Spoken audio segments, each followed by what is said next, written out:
As I said, this is going to be more like a discussion. I will also change the setting of things here so we can have like a discussion. And first thing, so you have on your left, you have discussion notes, so you can write here if you like. You have a chat, and we can also have a small poll if we like inside this this thing. Okay, I would start with your three-sider, with the answer that you gave to the three-sider, and I will try to share. No, I can't share with this. Okay, I will share document.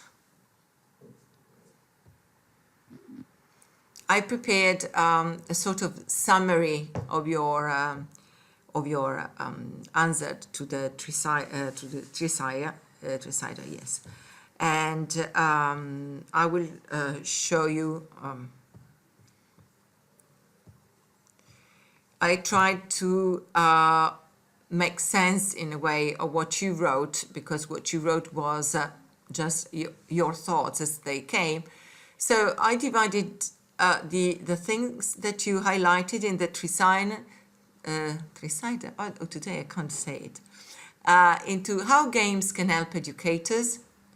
And you wrote problem solving, that was the main thing that you wrote. Then you said engagement, because students are more engaged.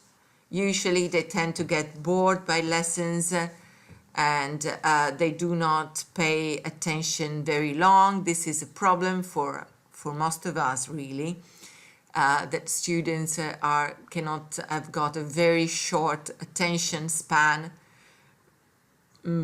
when we have face-to-face lesson, unfortunately, but not when they are playing games.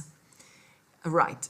And the use of ICT, because when you have a video game, you have to use computers. The best way to do it is using computers, and of course you use ICT. But also concerning the use of ICT, I would like to get to know what type of ICT do you use. Do you mean using the technology you have available at home, like when you're using I don't know, the computers that you have at home? So this is a way of using the computers, because when I think of using ICT, I always think of something that is collaborative nowadays, particularly if you're doing that online. And good games are collaborative, as you probably understood from the video that I put by what's her name? I can't remember her name. McGonigal. I can't remember the name. Okay, and so this is the use of ICT, and and the use of ICT is also production of video games, of course. Some of you wrote that they have experience in programming video games using Scratch. That is very good. I'm very happy you can do that. And of course, problem solving, because in a game you have to solve problems, you have to understand how to pass the level, you have to take challenges to pass the level. That is really problem solving. Although this problem solving, I would not say that games like Kahoot imply problem solving. I don't know if you can agree with me, but games like Kahoot, some of you said that they use Kahoot in the classroom, but Kahoot is just a quiz, is not really problem solving. Problem solving is more trying to apply what you know in order to solve a problem, try different strategies in order to solve the problem. And quizzes are not like that, are more like what do you know about this, or like responsiveness to a stimuli. Okay, real life training. This is very interesting. Some of you just was pointing out that in games you have rules, and rules give effects, and this is what happens in real life. Indeed, games and gamification, probably you already know, but gamification started for industry, really, for companies, to train people in companies, because companies wanted their employees to be ready to cope with problems, particularly those who were working like on working machines or with spatial tools that were also dangerous or risky in some way. They wanted their employees to be ready to cope with emergency situations. And they found out that games were the best way to do it, because they could make decisions which they would have then made in real life, make decisions and see what happened according to the decisions they were making. So they were learning which was the right decision to take before they were in the actual emergency situation. So this is a very interesting point that some of you made. And then context to lessons. This is something that James Gee calls, I can't remember, he says something like situation meaning, situated meaning. This is a situation, and you have to act and use your understanding of the situation to solve it. So this provides context to our lessons, because very often we just, as he says, we teach words. So we teach chemistry just by saying that you have salts, and if you add hydrogen to water, you get H2O, which is water. But what that means, no one knows exactly, particularly our students. There are a few of them who would then try and see what happens and go deeper in what we say during lesson or what books say, but most of them would just learn by heart what we say, and that's it. So we provide context to our lesson. We also provide a reason for learning what we want them to learn, because then they can apply it. This is particularly important. I don't know how many of you are language teachers, but this is very important, particularly for languages, because we want our students to learn languages in a situation, to be able to respond to a situation with appropriate language. So this is very, very important, context to lessons.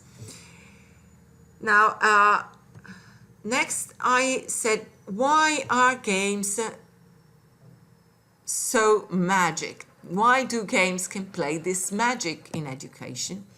And some of you said curiosity, because this is always, students are always curious about what happens in a game. Surprise, of course, because a game you never know what is going to happen then. So surprise, fun, of course. Fair competition, this is very important, is fair competition. No stress in learning, because you can make mistakes in a game. Nothing is going to happen. You might also lose your life or your health points, but then you can regain them in a way or another. And they're closer to student work. Our students spend most of their time playing games at home. So why not use them in school? Some of you rightly said that games are a new strategy that we have to use if we want to keep pace with our students. And this is very often the problem with school, that school is very much behind behind what is going on. Alina, you're asking where is the Tricider? The Tricider is in one of the pages of the learning event, and it is the one about games. And on that page you will find the Tricider, and you can read it. If you like, I can then print it out and put it in the materials as a document. Okay? But you can read all these things. You wrote all these things. It's okay, 2 years ago. The Horizon report said that gamification is going to be one of the strategies that will develop in the next years a lot. And I can see that almost everybody is using games, is using gamification. There is a lot of interest in this. And well, I must say that I'm very lucky because we have just started, we've just been funding also an Erasmus Plus project about gamification. We have been proposing it for several years, but finally this year we managed to have it approved and funded, which is very, very good. I want to say something else concerning curiosity, fun and surprise. This is what the people who play games call flow. Flow is this state of the player where he is always looking at what is happening in the game. He is fully immersed in the game, and he is really, really engaged, but also satisfied and happy with it. Okay, thanks, Alina. Okay, and if you have something to say, please write it in the chat, and I will include it in the conversation. I'd be very happy to have you in the conversation if you want to add something.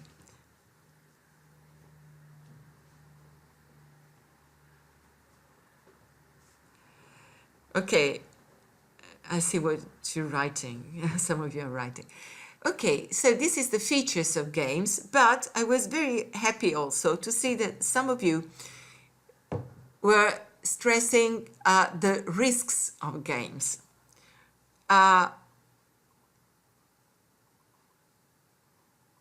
Okay, thanks, Enrique.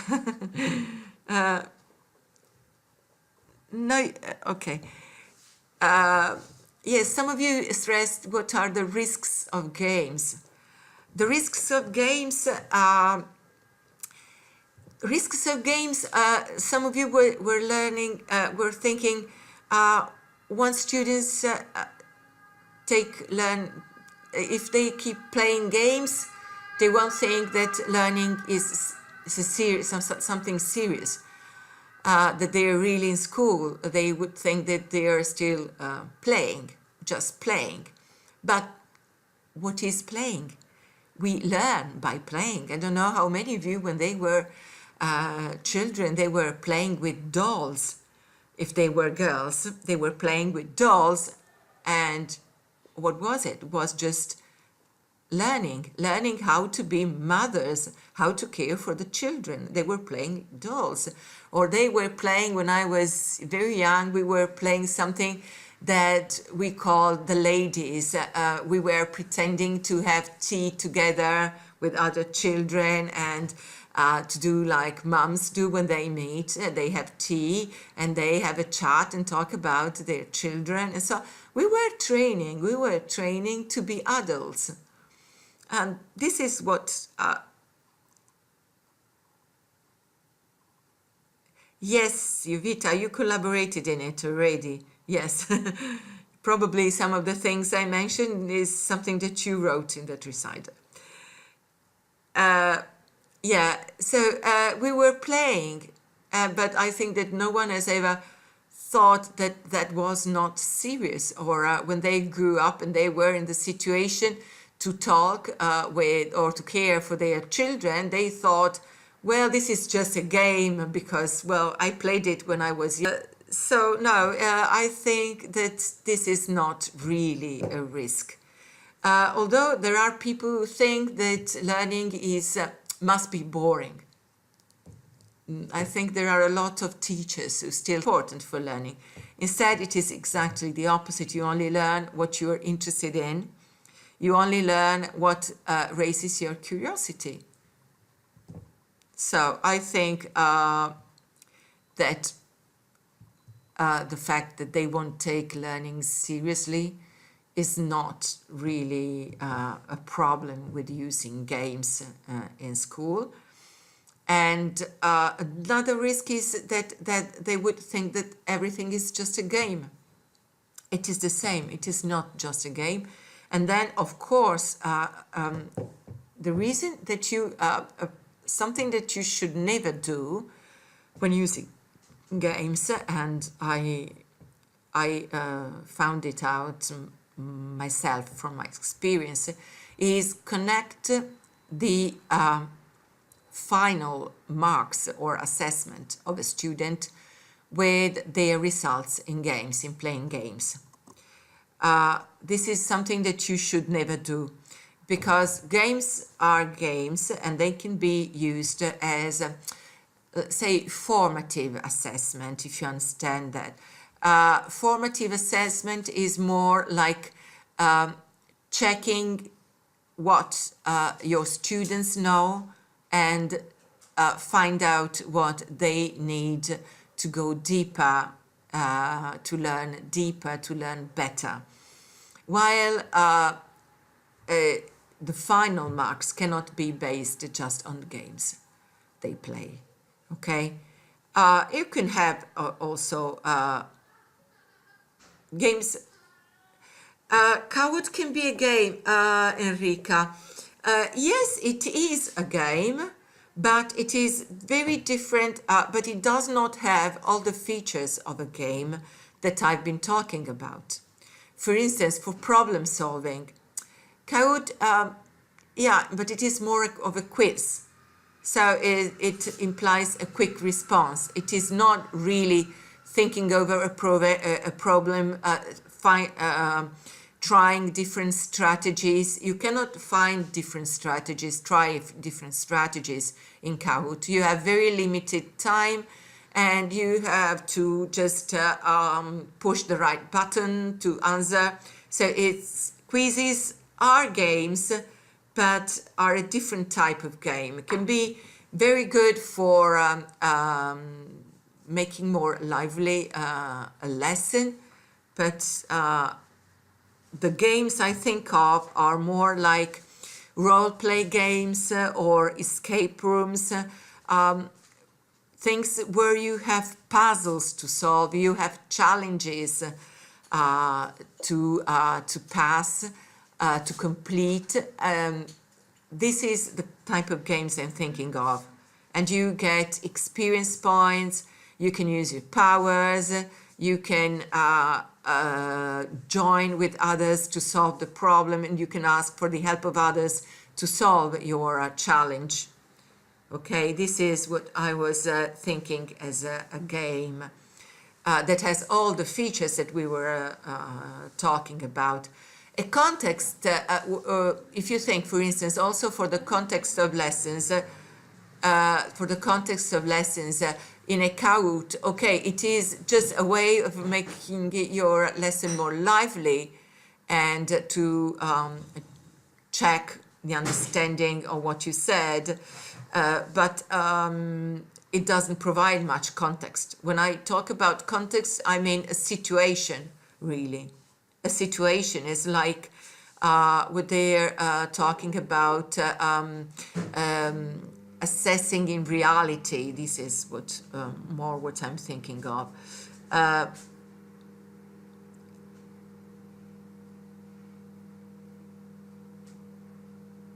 Okay. Okay.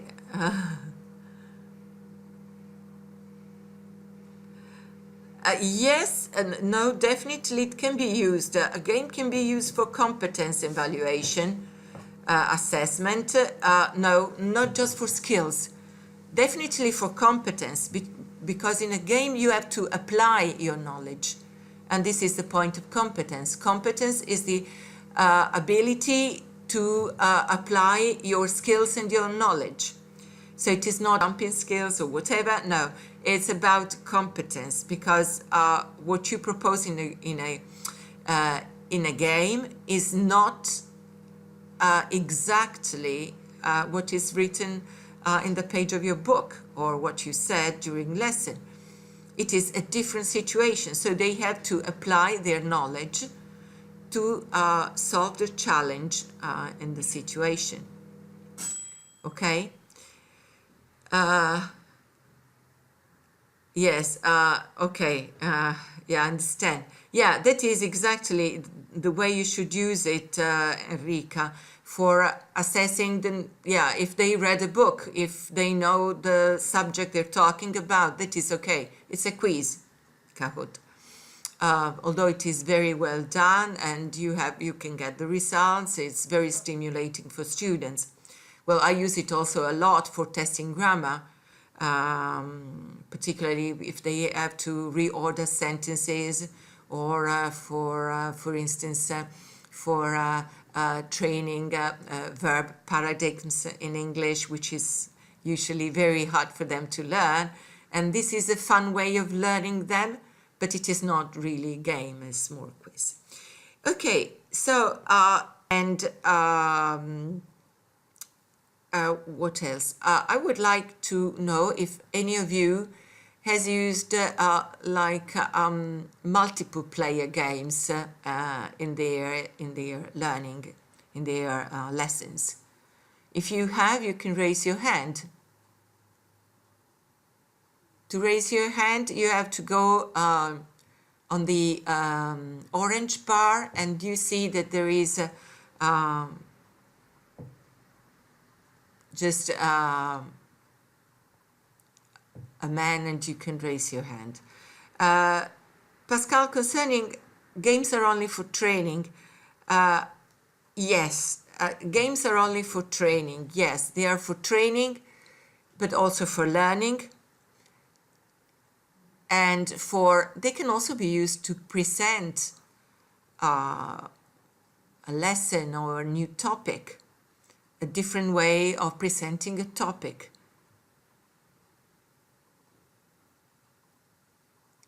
Okay, no.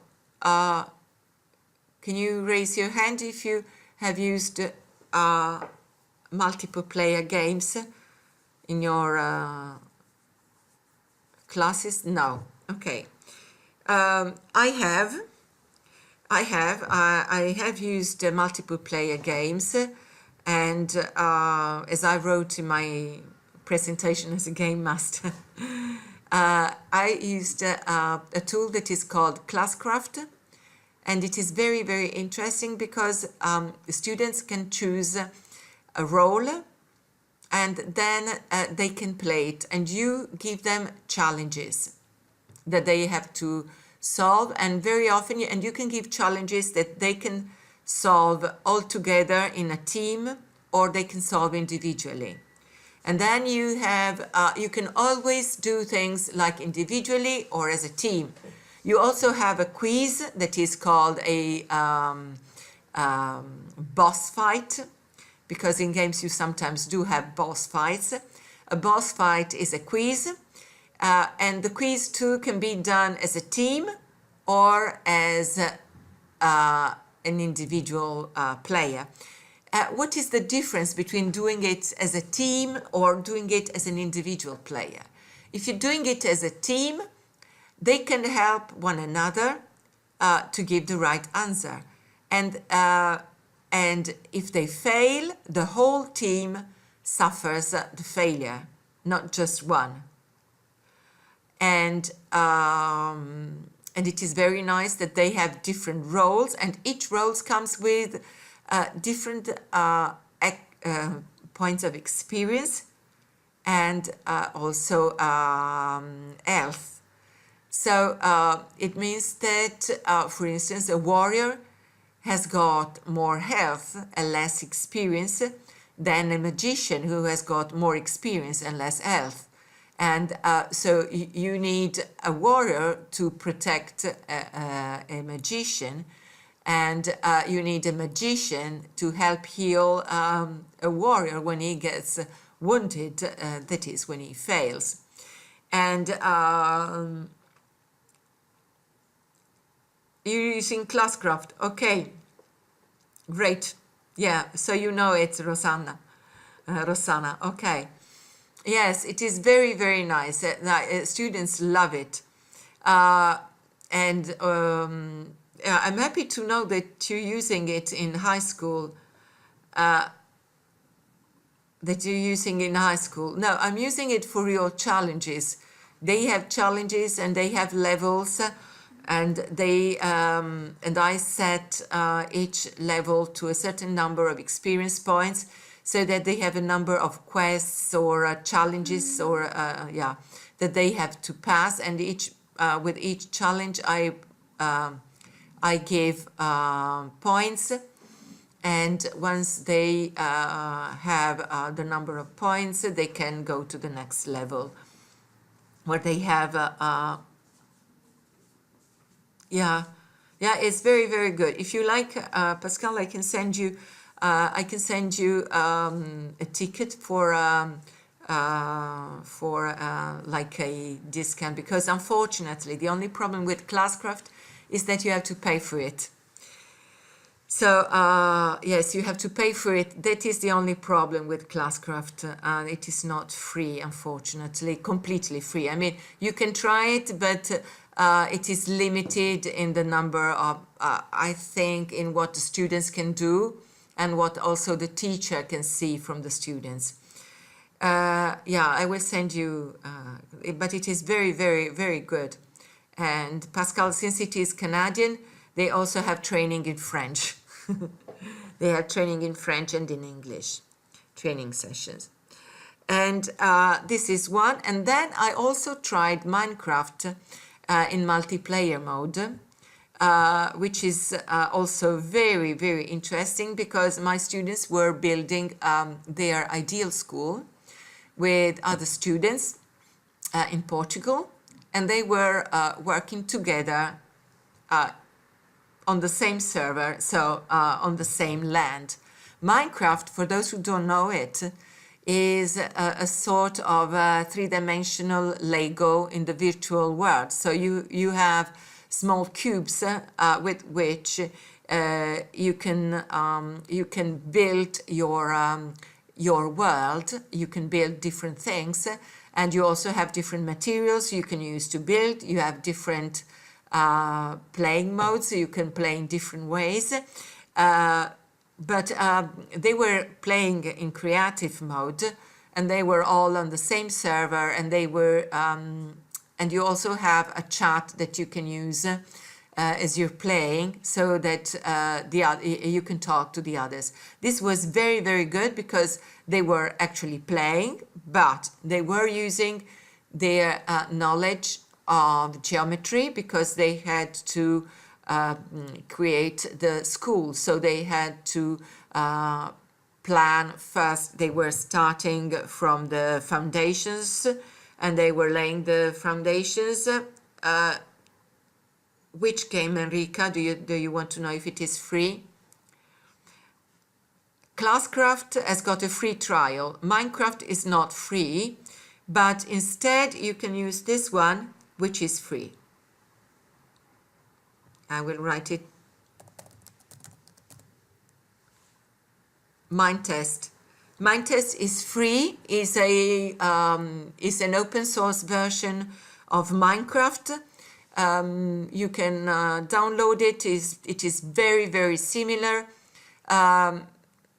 Some of my students say it is a little bit deceiving, because there are things that you cannot do in Mindtest, but actually it is just that they need to add some mods or some other elements to the Mindtest in order to make it full functional. as Minecraft. But yes, it is exactly the same, and it is very good because, as I was saying, they were first deciding the foundation, and they were putting the foundations, and then they had to decide who was doing which room, and how to do this room, and which materials. Mindtest, yes, it has also got an app. Yes, it has an app. I must say I tried the app, but I can't use it, but I'm not very skilled at using Mindtest. Yeah, this is something I want to tell you. It is very important. It is not necessary that a teacher is a game player. If he is a game player, and if he knows the game and he knows the tricks of the game, it is better, but you don't need to be that. What you need to be is just a person who thinks in terms of a game, and you have to design your game. This is what I like, for instance, of Classcraft, because in Classcraft you only have the, say, the scaffold of the game, but the game, it is you that decides what is the game and what are the challenges. So this is very important. I can't use Minecraft myself. I've never even had the time to try it and to build things in Minecraft, but my students can use it, and I can design lessons based on Minecraft. We're now doing a Christmas Minecraft project where they are building the crib in Minecraft. So they have to build the different characters, the Virgin, Saint Joseph, the Holy Baby, and the crib in the classroom. You can then create a game from the book. So, and vice versa, you can create the game and then make the game real by building in the real life. So this is something that with games it is possible, and we avoid the risks of thinking that everything is just a game. So, now, if you have any question, I'd be happy to answer. If you have questions, ideas, something that you've tried and want to tell us that you tried.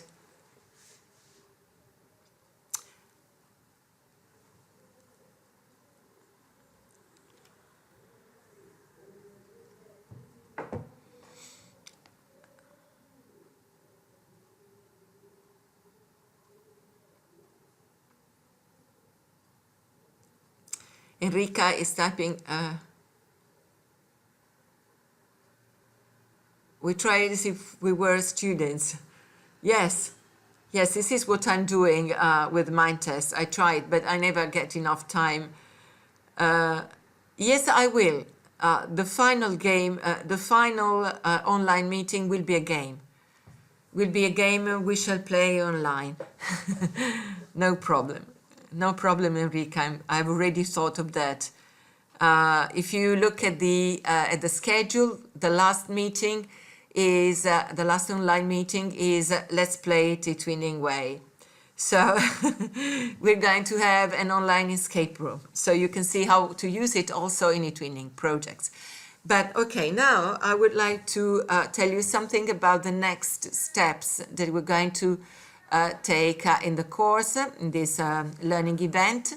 So the next steps is, you've probably seen that I have opened new ideas, a new page in which you have a description of the various elements in an escape room. Escape rooms are halfway between multiplayer of an escape room.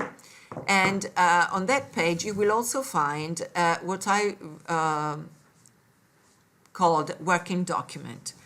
Now, I would like you, at the end of this event, to come out with an idea of an escape room that you can use with your students.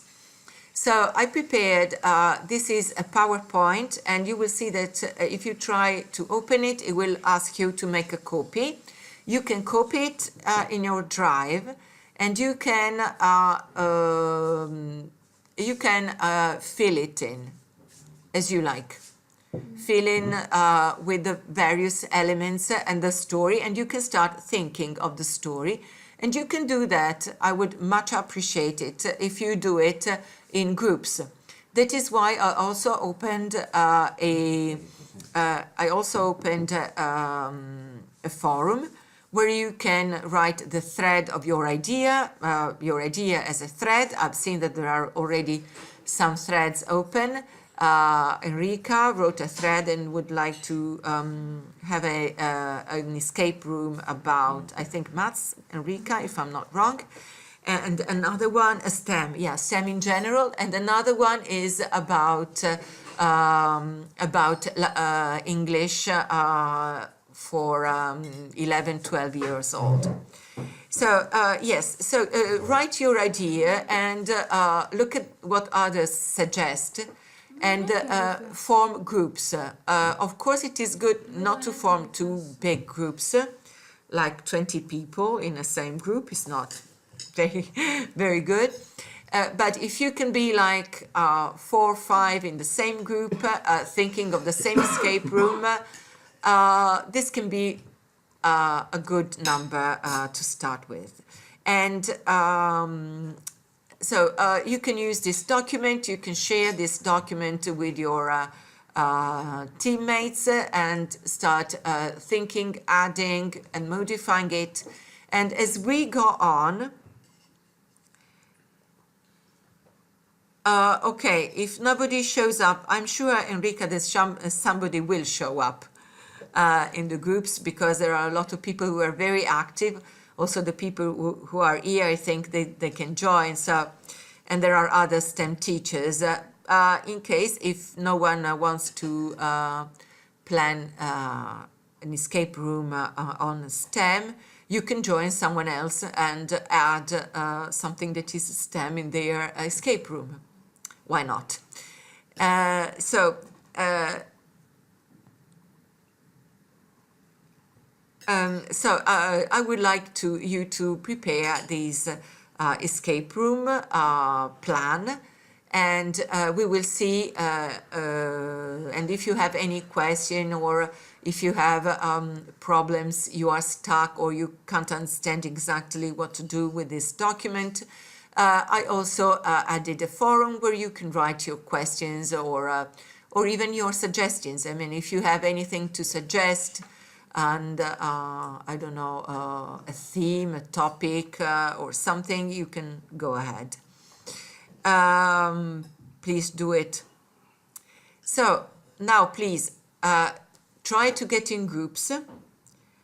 And if I see that there is someone who is not involved in the groups, I will add it to any one other group. And stop here. Just let me know if you want to say something, if you have questions.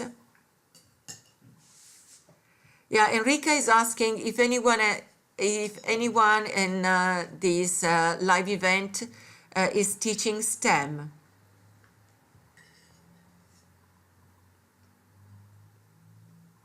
STEM is science, technology, engineering, and maths. So if there are maths teachers or science teachers, they can join Enrica's thread. Yes, Rosanna. Yeah, you teach maths and physics.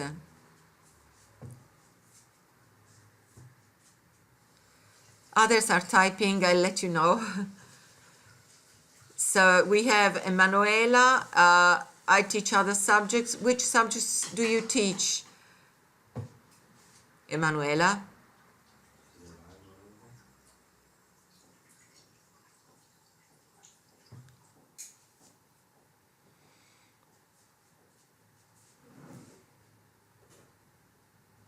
Jovita, what subject do you teach? You were writing. I can't see your message anyway. You teach business studies, okay. Sì, sto cercando i libri. Yeah, Sono scritti, c'è solo il libro di chimica organica e il libro di fisica, ma non si capisce che Italian history ci sono scritte and geography in talmente middle poche school. informazioni che non English primary, okay. la segreteria non English sa niente. junior school, okay. So you're mostly art.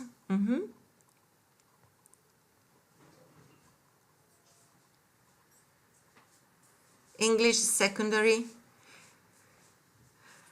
Well, I would like to say if no one is teaching technology, okay, Begonia, technology can be okay, I think. Vlasta, okay. What I can do is probably I can prepare like a mind map, and where you can just put your names and possible subjects according to whether they're secondary or primary. Technology first grade in high school, okay? Pre-primary. Listen, I'm thinking that also English teachers, they can work with Enrica because you can also have STEM in English, even if you don't want just to teach English.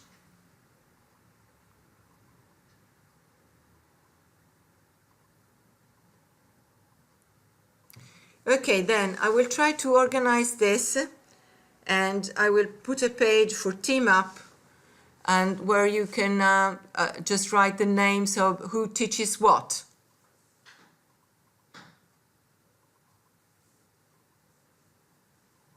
Yes.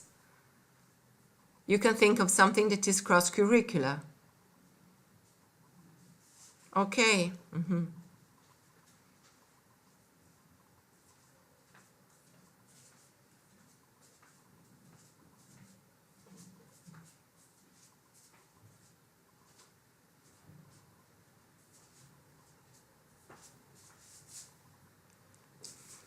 Yeah, sure.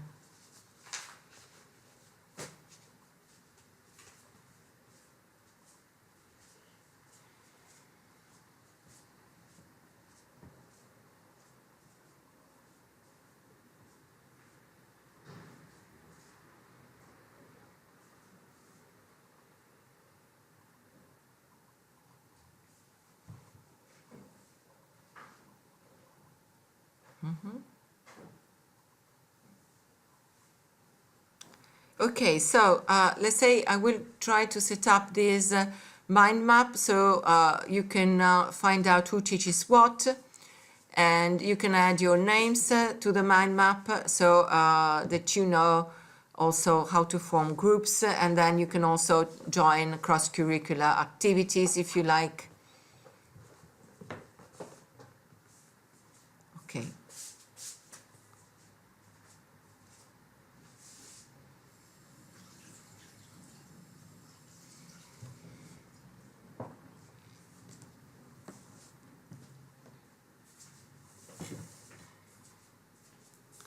Okay, Enrica, how old are your students?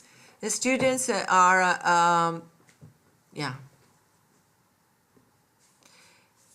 Yeah, the ideas of activities, this is something that I thought you could do in the forum. So once you have like your thread, STEM, you can continue on the thread to discuss your ideas for activities.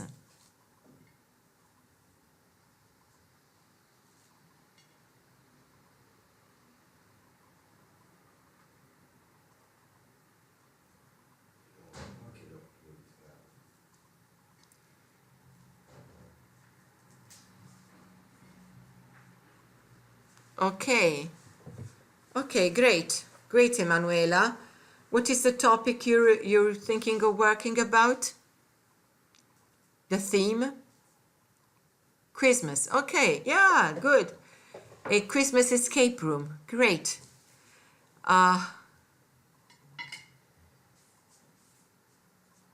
Okay, so I think we're starting to get together a little bit more and to get to know one another. It is not easy because there are about 200 attendees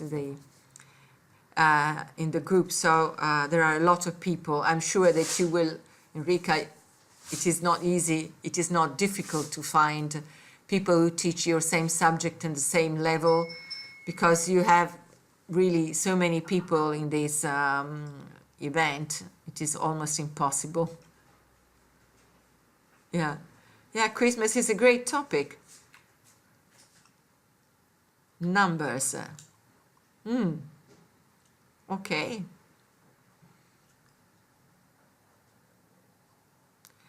Yes, Rosanna. Actually, there is someone who's proposing something in English level. I think she said B1, but then she said 11, 12. So either her students are very advanced, or she got something wrong. She wanted to say A2, don't know. So yeah, English, Spanish. You can have English, Spanish, German, so that they can get together in order to solve it. Sono tutti bucati sti clementini.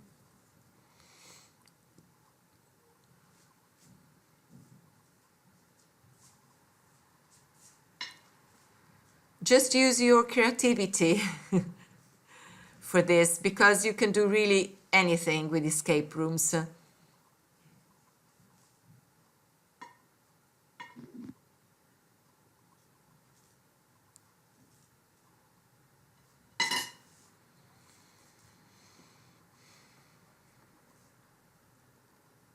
Okay, good.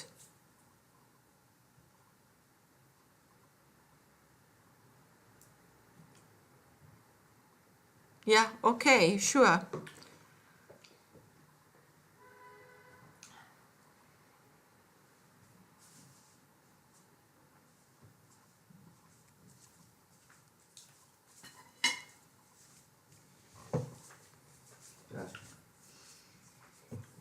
I will change the setting because it's more like collaboration.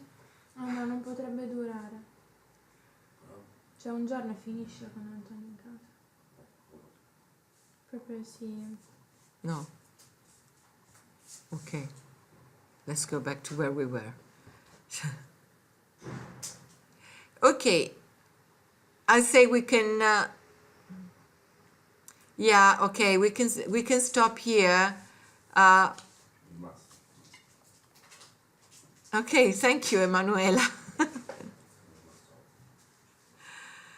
Yeah. Thanks, Enrica. To yours as well. To your daughter. Okay.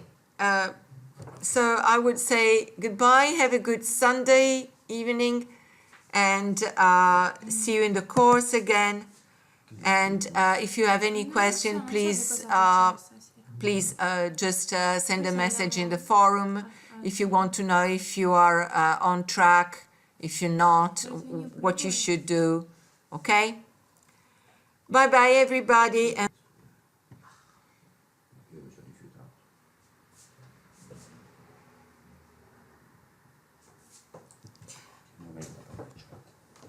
bye. Papi, vedi che è attaccato al mio